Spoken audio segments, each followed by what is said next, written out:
सगळ्याच महिलांना पडलेला प्रश्न की दररोज रोज काय हेल्दी बनवायचं नाश्त्याला. तर चला आज मी तुम्हाला ना छान पौष्टिक आणि हेल्दी अशी रेसिपी नाश्त्याला दाखवणार आहे. तर आदल्या दिवशी मी इथं मूग डाळ 1 वाटी भिजत घातलेली होती. छान स्वच्छ धुवून घेतली आणि त्याच्यात जास्तीचं पाणी घालून त्याला रात्रभर भिजवून ठेवली. आता इथं पाहू शकता ही आपली डाळ अगदी छान व्यवस्थित अशी भिजलेली आहे.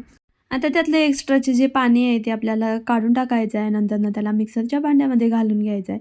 आता त्याच्यामध्ये ना हिरवी मिरची, पुदिना आणि आलं, लसूण हे सर्व घालून त्याला ना बारीक असं आपल्याला वाटून घ्यायचं आहे. मी मोठ्या पातेल्यात काढलेलं त्या छोट्या मिक्सरच्या भांड्यामध्ये घालून घेतलं आणि त्याची बारीक अशी आपल्याला पेस्ट बनवून घ्यायची आहे. आता त्याला वेगळ्या दुसऱ्या बाउलमध्ये काढून घ्यायचं. त्याच्यामध्ये ना आपल्याकडे जे पिठं असतील ते त्याच्यामध्ये घालून घ्यायची.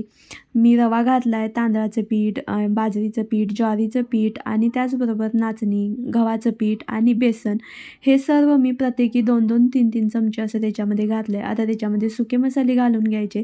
धना जिरा पावडर, हळद, तिखट, मीठ. आपण मिरची घातली त्यामुळं तिखट थोडंसं बेतानं घालायचं. आता त्याच्यामध्ये अगदी बारीक असा चिरलेला मी कांदा घातला आहे, कोथिंबीर घातली. तुमच्याकडे ज्या भाजीपाला असतील त्याच्यामध्ये तुम्ही घालू शकता. म्हणजेच गाजर, पालक असे तुम्ही घालू शकता त्याच्यामध्ये किसून. तर त्याचं बारीक असं बॅटर बनवून घेतलं आणि जो आपला चपात्यांचा तवा असतो ना त्याच्यावरती भरपूर असं तूप लावून घ्यायचं आणि हे असं पातळ आपल्याला त्याच्यामध्ये पसरवून घ्यायचं आहे आणि व्यवस्थित असं आपल्याला दोन्हीही बाजूने छान खरपूस असं आपल्याला भाजून घ्यायचे आहेत. खूप छान लागतात चवीला. हिरव्या चटणीसोबत किंवा बटाट्याच्या भाजीसोबतही तुम्ही खाऊ शकता किंवा तसंही सुकं तुम्ही खाऊ शकता. खूप छान लागतं चवीला.